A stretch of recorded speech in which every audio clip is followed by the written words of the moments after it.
Good afternoon. This is Gary Ford. I'm president of Double Radius, and we're here to talk to you about how LTE and CBRS accelerate expansion for fiber networks. And we're focused on one of our primary manufacturers with ByCells and their CBRS solution, especially as an alternative to fiber. I have Caleb Nauer and Alex Fields with me. Caleb is head of our technical operations at Double Radius, and Alex is one of our senior salesmen and part of our cable and telecom vertical markets. Caleb, let's start with you. Let's just talk about how fixed wireless compares to other broadcast access technologies.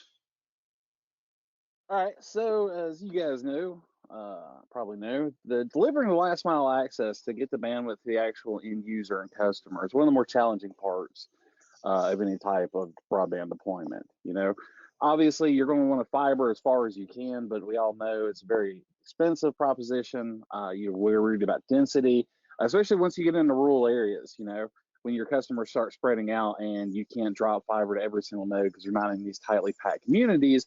Fixed wireless gives you the ability to deliver content, deliver the data to the end user in a cost-effective way. Now, as we all know, there's a lot of different ways that we're doing this now.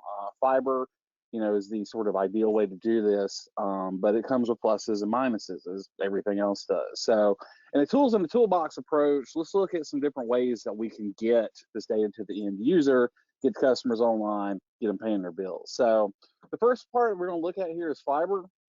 Now, fiber has a pretty substantial CapEx portion to it. You know, it's very expensive to get that fiber run to the node. You know, you've got your fiber costs, you've got your labor costs, your trenching and everything else. So that's quite a costly proposition. However, once you get the fiber in the ground, we all know that, you know, very fast. You can upgrade the active electronics on both ends of the equation for relatively low cost. And the ROI is going to be a lot longer, but you're building a network out that's going to be, you know, lasting a lot longer. So if you can accept the proposition where your ROI is going to be spread out, you know, over multiple years, then fiber is a great application. But from a density perspective, maybe it doesn't make sense. Now, you've got cable access. Cable access, you know, you've still got quite a bit of CapEx involved there because you still have to get the cable to the user. However, in a lot of places you may already have this access. It can be less expensive to drop a cable coax feed to a user. They're a little tougher, and you know, there's ways that you can make it less expensive. Again, to upgrade the network, you're typically upgrading the active electronics on both ends. So, you know, while there is a cost involved with it, it's not too onerous in the grand scheme of things. Your ARPU is going to be a little bit less. Typically, you can charge a higher ARPU on a or getting a higher ARPU on a fiber customer because you're delivering higher speeds. You can deliver higher synchronous speeds and stuff like that. Important for business, maybe not so residential. So your residential access with cable is going to be a lower ARPU, but your lower cost to build plays into that. And of course, your ROI is going to be shorter. Now, satellite access, excuse me, it's got a lot of pros and cons. You know, if you can afford to get the birds in the air and deliver the access, then your onboarding cost for each individual users is very inexpensive because they just need to have the satellite receiver and stuff. But there's some caveats with that. A lot of that has to deal with the latency, the scaling of the system, and your upgrade costs. So you can upgrade endpoints pretty easily, but now when you're talking about maintenance on the birds, where you're talking about the upgrade cost of that, you know, that can be very high as well. And then you've got geographical, you know, things that play into this. So mobile access is an option. It's a very limited option, typically because these nodes are very spread out. Even with 5G technologies, a lot of these enhanced speeds and stuff aren't going to be available to your rural customers because they're going to be too far away from the nodes, your base stations and such. So typically it's very loaded pretty heavily. Your latencies are going to be higher, so on and so forth. So, you know, you can use an existing carrier to deliver access and sort of bill out for that, but your revenue sharing, you're dealing with these big telcos, which can be a bit onerous at times. So while it is an option for very rural customers, it may not be the best application. And honestly, this is where fixed wireless comes in. So with fixed wireless access, it's extremely flexible. And it's flexible in that for a relatively low cost, you can build out a wireless system. You can get some radios up on towers or any high space that you've got fitting out, depending on the terrain and what your layout looks like. Cover a relatively large area, several square miles, very easily with one, node array, and you can bring customers up, as they sign on. So you can, build it out relatively quickly. It's very low cost, especially when you're using unlicensed band or lightly licensed bands, and light license is what we're going to be focusing on here with CBRS. You can get systems up in the air very quickly. You're just waiting for installation time, which can happen super quick, and you can start putting customers on the APs day one. So what this means is you have a very relatively low cost scenario in terms of deployment. You're not having to dig a bunch of fiber through, you're not having to tear out stuff, you're not trying to fly satellites into the depths of outer space. So you can get this done very quickly, you can get it done very easily, and be able to cover areas and get people turned on, whether that's your long-term solution or perhaps even a temporary solution as you're waiting for your hardline build out, your cable build out, or your fiber build out. So your ARPU can be, depending on customer base, it could be lower, it could be higher, and you can scale it very easily. You can offer very low bandwidth plans, you can offer higher bandwidth plans, and these are, what kind of goes into deciding how you're going to build these networks out. Generally, your payback period, your ROI is going to be much less than these hardline technologies because mainly, you're not having to spend all this cost to get all this stuff into the ground. So it's very scalable, simple to deploy, very quick ROI. So that's why fixed wireless access is very desirable for operators to get people on board, especially in these rural areas. That's great, Caleb. Alex, from your perspective, I know a lot of cable and telcos don't currently deploy wireless. From the customer perspective, is there any significant difference that you want to point out between these technologies? Well, I mean, Caleb hit it, mostly almost everything that I could think of also. But, one of my biggest things is timeline, right? So we look at timeline and payback period. That's one thing, right? 60 months versus 11 months. We're talking about fiber versus putting fixed wireless out there. But one of the things that I also like to note is the timeline, how long it takes to build. And I know Caleb glossed over that, but, sometimes we're talking about, we're going to get to that location 2 years from now or 5 years from now. Well, if we're talking about 5 years before you're going to get to that location, plus another 5 years before you get an ROI, we're talking about a total of 10 years before you ever see a dollar come in from those customers. Whereas we can go ahead and put fixed wireless up today. We can get it going. We can go ahead and get an ROI from those customers 12 months from now, and you've easily shaved timeline off to go ahead and get income from those customers. And that's one of the biggest things. I mean, that's the reason why you're in business, right? Is just to make money. So I think that's a massive piece of the puzzle that I would throw in there is timeline, not to mention the total cost to deploy is a lot less, and I think it can be used as a temporary solution or as a permanent solution, depending on how your company runs and how you want to do it. The flexibility that I like about fixed wireless is you can use it as a temporary solution. You can put it up on a tower, go ahead and get an ROI from those customers that you're talking about 2, 3, 4, 5 years away from trenching out fiber. Once you trench out that fiber, rip out the wireless, drop it in another location, and start getting an ROI from another location that you had planned on down the road trenching out fiber. So I think timeline is my biggest thing that I look at, and timeline is obviously associated with cost or ROI in this position. But that's the biggest takeaway that I get from this and how I look at it. Yeah, that's great. Thank you both very much. I think when we look at the main three factors, you actually see really what y'all talked about, which was the cost, the latency, and the larger throughput than mobile. I think from that perspective, it tells exactly the picture we've been trying to point out. So this actually goes through a rural fixed wireless sweet spot of 100 to 1,500 locations per square mile. Caleb, do you think that's a nice overall summary of what you can look at from the fixed wireless perspective? Yeah, I think it does. And, obviously, 1,500 per square mile, that's a lot of users in an area. And maybe something that heavy may make sense to deploy another technology. Where fixed wireless really shines, especially if you're looking for permanent solutions, is where your users are a little bit more spread out. But kind of what I like about this infographic is it gives you a very sort of general view of the different areas that you can serve, right? So because when we get into CBRS, we're using a lightly licensed band, we'll talk about that in a second, but we can serve on, we can serve in urban areas, we can serve in the exurbs, which are kind of not necessarily suburban, but not what you would consider true rural areas, farmlands and stuff like that. You can serve suburban areas, you can serve rural areas, different technologies, and give you some, near line of sight things and stuff like that. So it's really flexible in where you deploy and how you deploy. And with a little bit of engineering nuance and a little bit of experience, you can quickly identify these areas and go, okay, we need this type of deployment here, that type of deployment.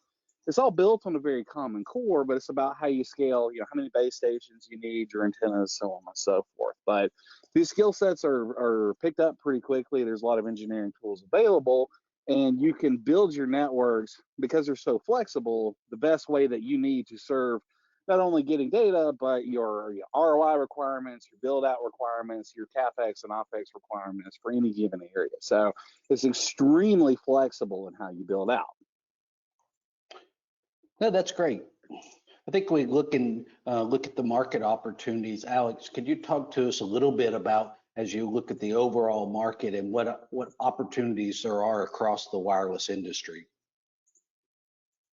There's a ton of opportunities, and when we're looking at this slide, I mean, the concept of the slide is talking about, how much more fixed wireless has been used throughout the industry. And if you talk about, even the larger carriers, your Cable One, your Windstream, your AT&T, they're all using fixed wireless. And one of the reasons they're doing it is because of the ROI, because of how quicker it is to build out. And that's this concept of what the slide is talking about, is how much faster fixed wireless is becoming a thing. We're seeing it at double radius. I mean, our numbers are going through the roof with the amount of people that are now coming to us to use fixed wireless and asking questions to us to understand fixed wireless. And it's getting out to those unserved locations, like you saw on that last slide, or those locations that are hard to get to. And the bigger companies are starting to see that. And now that they're starting to see that, it only makes sense for everyone out in the industry to at least take a look at it, to try it out. And, it's different. It's not fiber. It's not just trenching in the ground. It's not one simple fix to everything. But I think that CBRS and fixed wireless can offer another tool in the tool bag for a ISP. I agree. And a lot of this research, even that we're looking at here, was based on factors that before the pandemic happened over the last few months. And really, that activity has focused a lot more industry activity on the rural market. So I think the potential to do this is even more than we originally thought. So if you actually look at CBRS as just a whole, Caleb, could you walk us through this slide really to give us an understanding at a high level of the CBRS area? Yeah, sure. So in the past, there's a lot of operators that have tried to do wireless deployments, especially in the 5 gig unlicensed space, and had various to maybe not so great levels of success. So, there might be a lot of you asking, okay, yeah, we tried some wireless stuff, we tried some unlicensed stuff back in the day, we had a lot of issues and too much interference and all this other sort of stuff. So, what's different now? Okay, what's different now is the launch of the CBRS band, so Citizens Band Radio Service. So long story short, the FCC was like, hey, we understand we need to have more spectrum available for fixed wireless access. And what we don't want to do, though, is just throw out more blocks to be fully licensed by your mobile carriers, and they buy them up and kind of do more of the same type of stuff. So what they said was, all right, here's what we're going to do. We're going to take 150 megahertz of spectrum, and they moved some people around and various things, and basically said, we're going to open up this 150 megs of spectrum. Now, there are still some federal parts that are using some of that spectrum in various locations, and they said, look, you guys can't use this spectrum here because we have fixed radar sites, we have ground station, we have grandfathered stations in here, we've got mobile radar, we've got sea-based radar and stuff like that. So they said, well, they got real clever and said, let's do this. Let's come up with a registration service, which ends up being the SAS.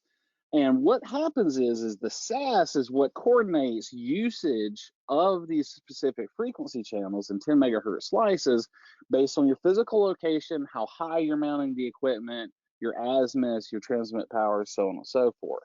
So the way that it breaks down is the whole block, the feds have the utmost right. So, if you've got these areas, and it's actually very limited, there aren't that many federal blocked out areas in the grand scheme of things. So they said, all right, the feds have pure access here. If we needed, you guys can't use this space. But like I said, it is limited. So there's a lot of places where you can use it, pretty much the majority of the country. On top of that, there's some grandfather stations. There's only a handful across the country, but those are protected as well. Next tier down, you've got your PALs, your priority access licenses. What does that mean? So of the 150 megahertz available per county, and they blocked it out per county for every state in the US, per county is how they look at this. Up to 70 megahertz of that spectrum and 10 megahertz chunks can be auctioned off. So it's based on population and some other factors, but pretty much anybody can bid to use the spectrum. So whether you're an operator now or a mobile key or someone like that, based on your county, you can bid and they'll say, okay, these 10 megahertz channels are yours. So based on that, if you were, and anybody can apply and anybody can bid and win. So, and because it's per county, what this means is, maybe while your Selcos may buy up, the PALs in a given urban center, there's a lot of places where they're like, you know what, it's not really worth the hassle because it's pretty spread open, it's pretty rural. So, we're not going to pay that much, and the bids and stuff are going to be way, way less. So, these PALs are certainly attainable in the operator space, even your second and third tier operators. So what this means is when you get the PAL, that is your frequency to use. You are protected from GAA. So up to 70 can be PALs. The other 80 megahertz, though, there's always going to be available in every county, 80 megahertz set aside for GAA. Now, general authorized access is basically anybody can use it. Now, the equipment has to be type certified and all this other sort of mumbo jumbo. But in the grand scheme of things, any operator, ISP, WISP, cable operator can deploy in this GAA access. Now, they're not protected from each other, but they're working on ways to help co-coordinate access in this area. Now, if you've bought a PAL, so if you've registered and paid for the PAL, you're protected from GAA. So you get your pairs first, those are set, and then the other 80 megahertz, which is always available, and any PAL space that's not been up is available for GAA. So there's a lot of spectrum there that you can deploy in and be able to deliver service. So what this means is there's much more spectrum that's available. So it is a lightly licensed, and what lightly licensed means is the PALs pay, they're kind of licensed out for those pairs that they buy, or those spectrum channels that they buy, but the others are not. Now, once your equipment registers with the SAS, there's some paperwork and stuff involved with that, but basically the SAS will dedicate, and deal out which channels are available. The other cool factor about using CBRS is CBRS was built from the ground up to basically be used with LTE equipment. The beneficial part of this is LTE equipment is standards-based, legitimate LTE equipment. However, the technology has evolved over time that we can run some previous generation equipment and be able to deliver service scaled and focused on delivering just bandwidth and not necessarily what you would see in a full, 5G mobile carrier type of deployment. Long story short, what this means is you can deploy nodes for a few $1,000 instead of having to spend millions of dollars for these nodes. So it gives you standards-based true LTE stuff that you can mix and match equipment. You do all these other things, but you can use LTE equipment in this CBRS 355 to 37 band. And because you're using standards-based stuff, you've got built-out upgrade paths, you've got multi-vendor support, and all these other things. So this is leagues ahead of what anyone has done in the past with unlicensed bands, where it's just kind of a Wild West, everybody just kind of shoot it out kind of scenario. So this is a much more evolved type system. This is much more of a grown-up type of system to be able to deploy and use. There are some other bands available if you can get the licenses for 2.5. Those do really well with foliage penetration.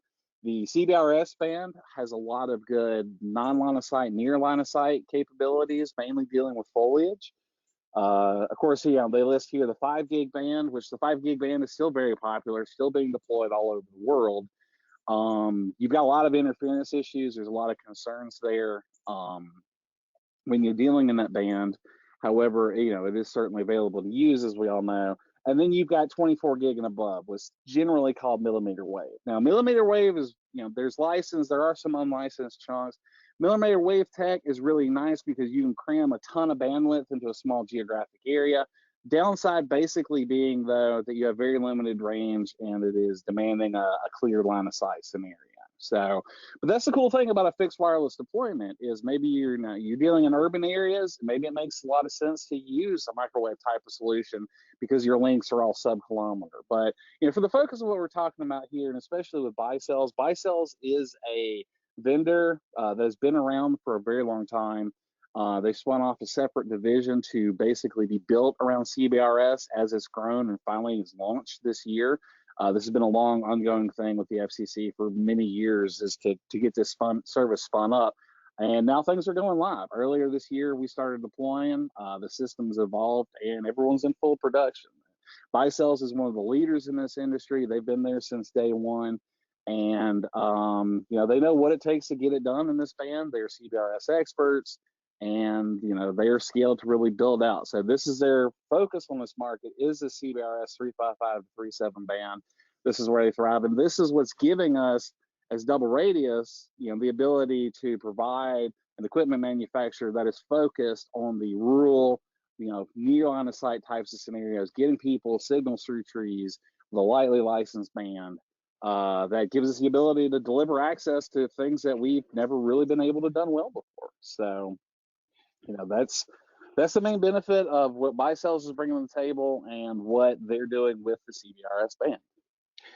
That's great, Caleb. Now, Alex, let me ask you one question. When we look at this and it says ones are licensed versus lightly licensed to unlicensed, how's the best way for someone who is not doing fixed wireless today to find out, how much it costs? How do you get the license? What do you recommend as the best steps for them?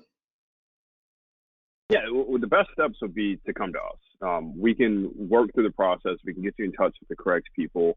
We have several different sources out there to help understand this entire process. Now, for 365, for instance, the auction, at least for the application for the auction, has already ended. So that's a little bit different. But when we start talking about other licensed spectrums like 2.5, for instance, which ByCells does have a 2.5 product, if you come to us, we can get you in touch with some of the correct people out there that can help you understand whether or not 2.5 is available in your area. Now, I know that 2.5 doesn't fall under CBRS, which is what we're talking about here. But even in the, to piggyback off of some of what Caleb talked about, one of the cool parts about CBRS is when you look at the license piece of it, the PAL, a lot of what we're talking about is, each county, right? So when you talk about North Carolina, there's 100 counties in North Carolina. And not every single county is somebody going to auction on, or one person's going to auction on it. And the way that it's designed is there has to be a minimum of 2 people trying to get into auction for the 365, that 70 megahertz chunk that we're talking about.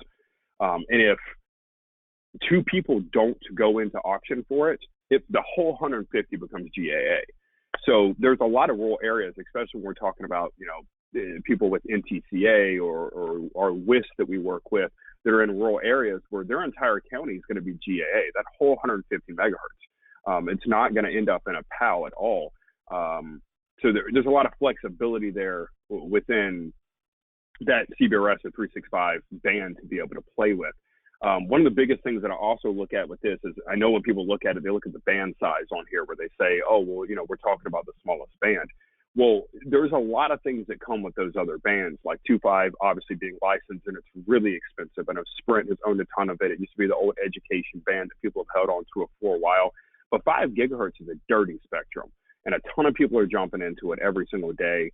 And it's tough to use. 24 gigahertz, while it's a great, usually pretty clean spectrum to play with, it's a very niche product, just making small little shots with, where the 365 spectrum, CBRS, has a ton of use, whether it's point to multi-point to homes, or whether it's 365 used within manufacturing facilities or on farms, or however you want to use it. So there's a lot of flexibility with that that ByCells can offer versus using some of those other spectrums.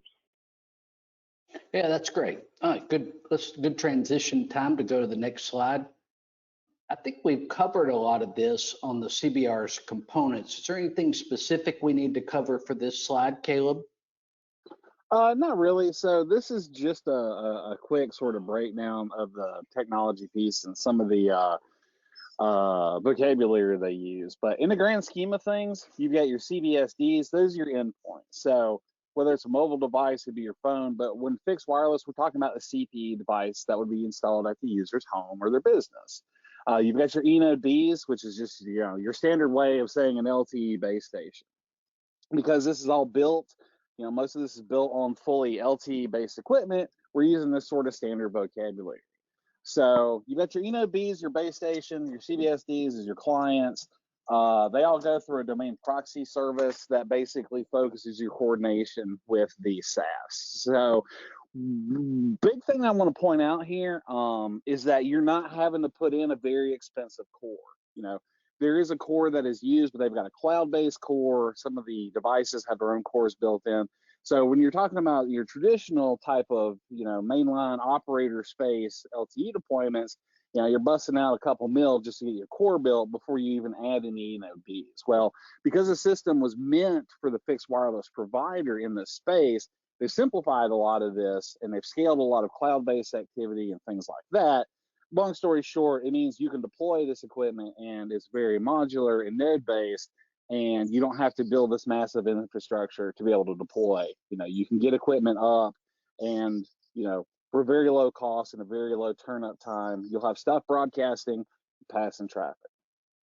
The other thing, one quick point that I forgot to mention earlier is with those PALs, you've got 150 megs, and let's say up to 70 megahertz of the space can be bought as PALs. But one of the big concerns people talk about with auction licenses is like, well, they're just going to buy up all these licenses because they've got all this money and just sit on them. Well, the FCC was actually pretty clever about that part. And until an operator who bought a PAL starts broadcasting on that PAL, puts gear up and puts people online with it, that license still sits in GAA. So let's say a big mobile operator bought up all the PALs for a bunch of counties, but realistically they're not going to deploy in these areas because they have a very low density, or they'll deploy if it's going to be 2, 3, 5 years down the road. During that time, you can use those bands and they're still going to be GAA. They won't be pulled out of GAA and used as actual PAL bands until they deploy. So the squatting that constantly happens in these types of auctions has got a lot more nuance to it, and people aren't just going to be able to just money their way and bully their way through this whole thing. So that's another very attractive part of using the CBRS band right now. Okay, great. That's terrific. That's a great point. That's no different what I was talking about Sprint holding on to 2.5 and the education band. Yeah, that's a great point, Caleb. I think let's next talk. You mentioned earlier about the SAS. Let's review kind of what the SAS is and what it means to these service providers that need to use it. So not to get too deep into the weeds here, but basically your SAS is your frequency coordinator. So if you're doing fixed microwave backhauls, for instance, you would go to a frequency coordinator, they give you the pairs and register with the FCC, but we're talking about potentially millions of nodes across the country, right? So that type of process to manually do everything would be onerous and would never actually work. So what they did was they designated a number of SaaS providers, and these are big names that we know, everybody knows: Google, CommScope, Federated Wireless, Nokia, and there's several others at play. And basically, they're the ones using all this data they've built over the years to coordinate how this works. So there's FCC coordination in there that the SAS deals with, the incumbent detection, the sensor arrays, looking for the federal stuff and keeping an eye out for that sort of stuff, like your mobile radar, your ocean-based radar and stuff like that. But long story short, the SAS is what coordinates all this. So when you turn up your gear, you have a CPI, your Certified Professional Installer clause, and basically says before you can turn up the gear, you have to have someone who is certified with the SAS to enter in all the equipment, your azimuths, your heights, your transmit power, your antenna sizes. This makes this a very professional thing. So unlicensed band, any slappy can go out there and turn some stuff up and go crazy, right? The CPIs, however, make this a much more professional application because they're entering all this data, they sign it all with their private key, and their public key turns in all this magic hoodoo. But long story short, is this is a much more professionally installed system. Now, once the gear's online, it starts talking to the SAS, and then the SAS is what tells you, okay, you can use this frequency and you can use this transmit power. The eNode B goes, okay, cool, I can use this frequency and transmit power, starts broadcasting your endpoints, your CBSDs, your CPEs, however you want to reference them then, start communicating with the with the eNode B, and then you're passing traffic. So because the SAS is coordinating all this, it takes out a lot of the onerous dealings with the FCC and your coordinations and all this other stuff. So they're the gateway between the operator and the feds and making sure that all this stuff moves smoothly and operates as designed. So it's a new approach. This is the first time they've done a coordinated access, but in the grand scheme of things, I think this is the way of the future. You know, as the feds realize that we need more and more space for either mobile and fixed wireless, we're going to start shuffling frequencies around and using these SAS types of the systems. And it allows you to share the access to those bands in a geographical area, a logical area, however they split it up per technology, and allow everyone to play together fairly, professionally, deliver service, and protect those that need to be protected, and but in the end, be able to deliver service to these rural users. So Kayla, if they have like they feel like someone's stomping on their particular spectrum, would they go back to the SAS and try to resolve that? Is that really a service that's provided for them? Well, the SAS, because the equipment gets its coordinates settings basically from the SAS, right? So when you turn on the equipment, you have to have this communication with the SAS, and the SAS tells you what you can use. So now, if you were to go bootleg something, let's say you got something ancient that transmits on that band, or you get some export gear or whatever else, then you could try to do some dumb stuff. However, the FCC is very, very protective of this band because they realize that if people don't play professionally and fairly, then it's just going to harm everybody. So the SAS is dictating who gets what and making sure everything plays fair. And then if you try to do some bootleg stuff, then you reach out to the SAS is going to call the FCC, and they're going to come with their black Suburbans and their big hammers and their big fine hammers and make your life miserable. So it's really well. I like the way you put that. Yeah, you're gonna make some very non-cool friends very quickly. So, and this interference detection and stuff like that is all built into the SAS and the underlying tech and the FCC certifications of how that works. And in the end, remember that tier: GAA, PALS, and then federal. Right? That federal level is protected, and that federal level includes stuff like the DoD. The DoD has been a very influential part of how this is built because they want to protect some of their assets that still use these bands in certain areas. It's limited, but very important. And they're the ones with all the missiles and stuff. So the FCC takes the DoD's part of this very seriously, and therefore the protection levels are very serious, and how these systems all play together was built so that you're not stepping on people's toes. So like I said, this has been in process since they've been starting this since I think 2014 is when the first intro phases were starting to be built out. It's taken 5 or 6 years to build the system with big money operators in Forum. Go to WinForum. WinForum is the sort of community, the industry body that's put together. And you look at the members list, there's a lot of huge money tech organizations, regulatory organizations and stuff that are a part of this. So, this is built to scale out as a base model for deployment now, but also to the masses as the technology changes over time. That makes sense. And I think when you're right with the Department of Defense working on it, they don't have much sense of humor in these types of issues. No, they're not real cool about messing around with stuff. So, I think we can go, Alex, you could just review the particular people that are authorized to perform this SAS function.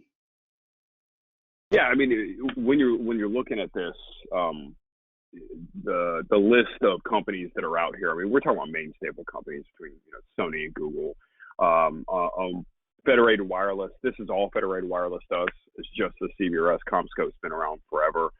as well as Amdocs. So this is, you know, a bunch of companies that are getting into this that have obviously a good amount of funding and a good amount of backing on them that allow to control this quote unquote SaaS, or this, what we've always called a traffic cop, right? This is the cop that's kind of making sure everything runs correctly. One of the biggest things that Caleb glossed over is the CPI training. The CPI training is big. You have to have a CPI trained professional installer to install the CBRS equipment.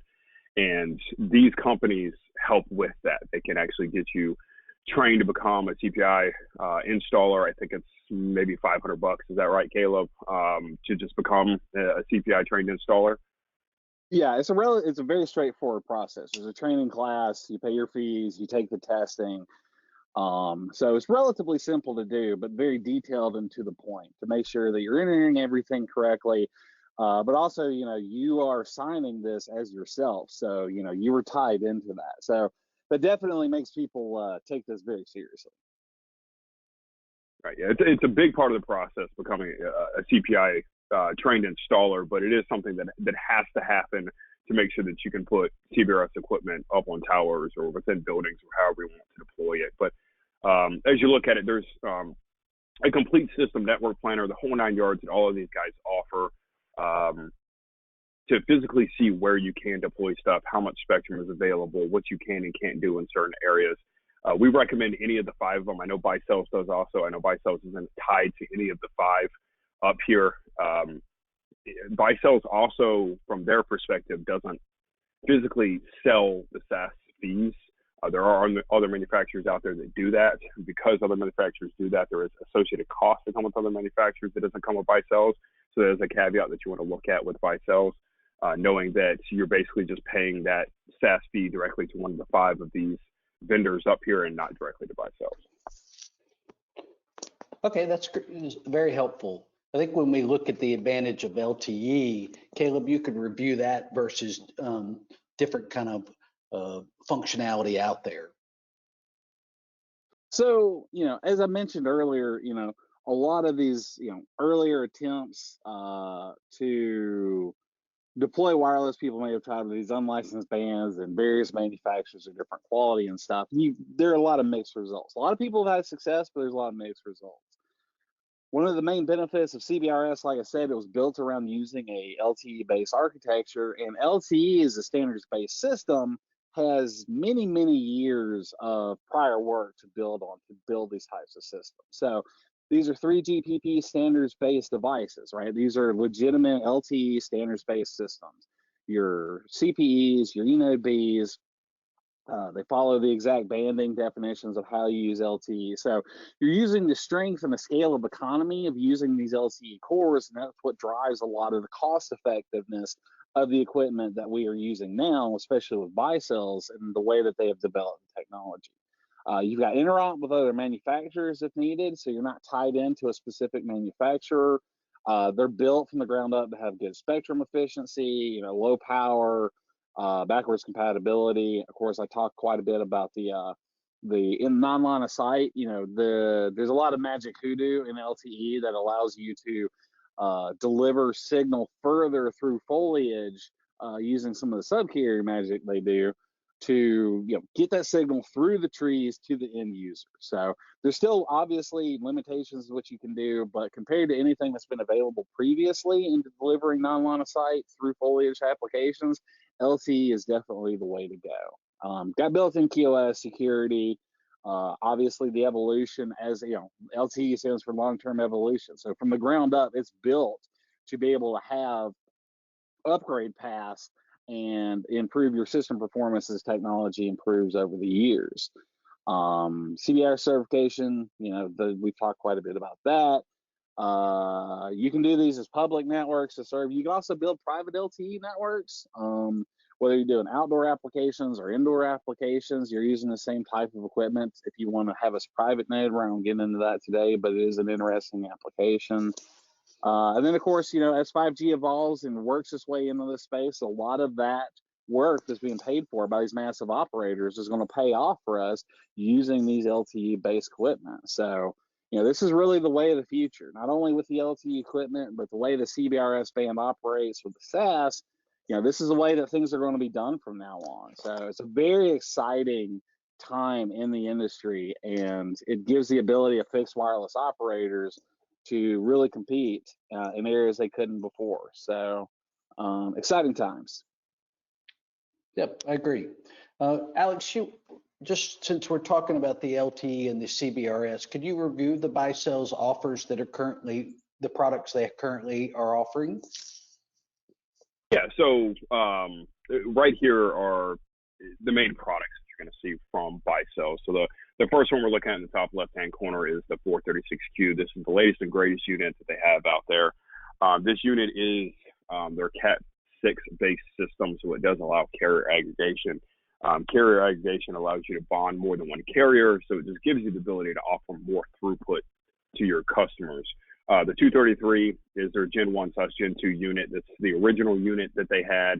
That unit, we're seeing people still purchase it, but it's being phased out a little bit more as more people run to that 436Q unit. It's going to be your basic 2x2 system with your regular 20 megahertz channels. Then we go to the Nova 227. This is going to be your micropop unit. It's really designed for small micropops within maybe city areas or maybe just a small town or something like that. It's not going to have a lot of distance. It doesn't have a lot of power to it, but it can get a small range in a small area.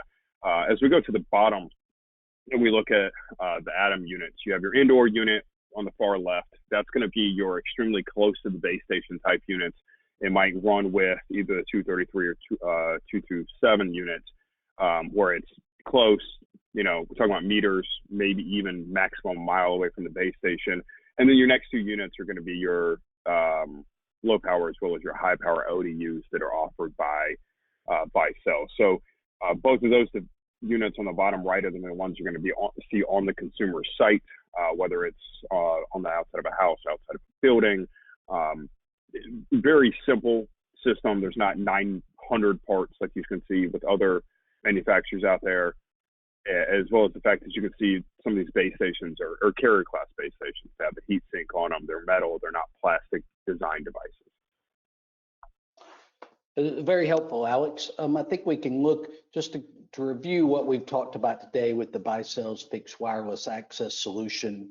I think these guys have reviewed how the end-to-end solution is very favorable to work within the service providers that provide ISPs both in cities and out in the suburbs and in rural areas. It's flexible. I think we've reviewed a number of different bands and a number of pieces of equipment that can really enable the service providers to really provide that value-added solution to their customers.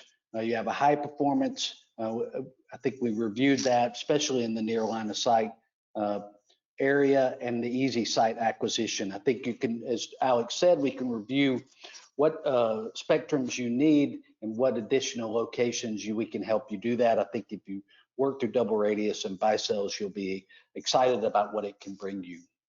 On a final basis, we have Caleb and Alex who've been here with you today. I'm Gary Ford. To remind you, these are their contact information. Just reach out to them to expand your network. We appreciate your time today, and we hope to do business with you soon. Thank you, everybody.